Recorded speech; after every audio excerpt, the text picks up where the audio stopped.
Boa tarde, alunos.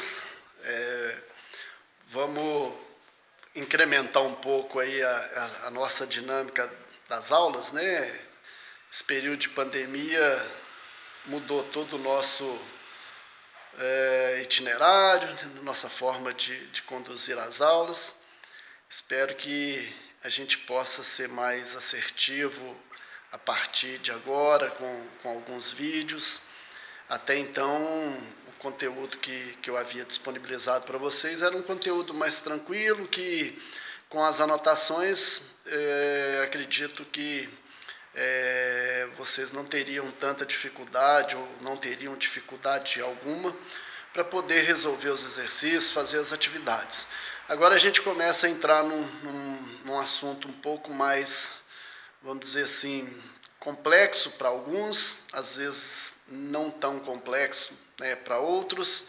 E na medida do possível eu vou postar alguns vídeos para orientá-los, esclarecer alguns pontos que às vezes são mais pontuais e tentar tornar essa nossa dinâmica mais fácil até que a gente possa retomar as atividades normais, ok?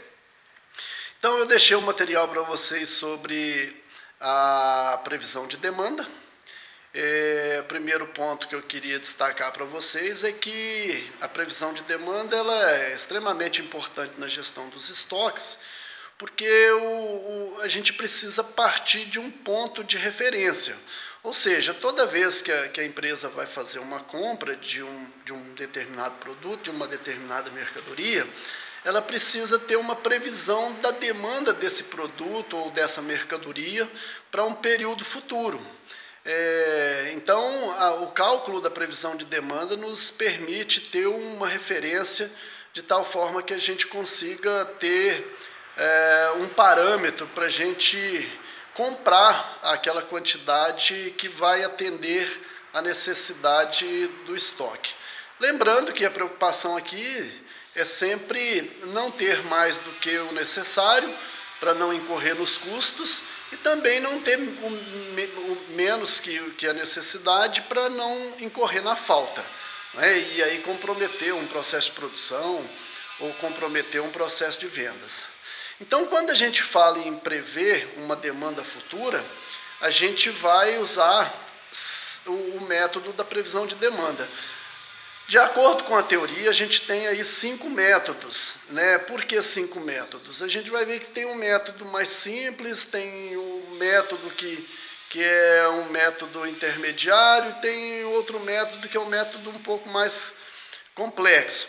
E também é importante a gente entender que os 5 métodos eles não são adequados para todos os 4 tipos de comportamento que os produtos apresentam. Quando a gente fala em comportamento de produto, né, no mercado, a gente pode pontuar aí 4 métodos que são os mais comuns. O método da demanda regular, que é um método onde o produto se comporta de uma maneira estabilizada, estável, vamos dizer assim, ao longo do ano, né, ele não tem variações bruscas. O outro comportamento que a gente pode considerar é o comportamento de sazonalidade. Esse, em determinados períodos de pico, sobretudo, o produto aumenta consideravelmente a sua demanda. E os outros 2 comportamentos são comportamentos de tendência. Aí a gente tem tanto a tendência crescente quanto a tendência decrescente. Então, para cada um desses 4 comportamentos, a gente tem um método de previsão de demanda que vai ser mais adequado para a especificidade do comportamento que o produto estiver apresentando na ocasião. Ou seja, se eu estiver tratando de um produto num período de sazonalidade, eu vou ter um método que é mais recomendado para fazer a previsão desse produto nesse período. Agora, se o produto tem um comportamento de tendência, aí eu já preciso considerar um outro método de previsão de demanda. Ou seja, eu não posso aplicar os 5 métodos para os 4 tipos de comportamento dos produtos. Então, para a gente falar nos métodos, nós vamos ver esses 5 métodos, que são os seguintes. O método do último período, depois eu vou especificar cada um deles para a gente não ficar com dúvida. O segundo método é o método da média móvel. O terceiro é o método da média móvel ponderada. O quarto é o método da média com a suavização exponencial ou com a ponderação exponencial. E o último é o método dos mínimos quadrados.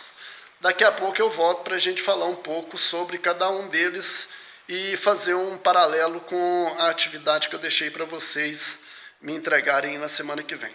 Um abraço.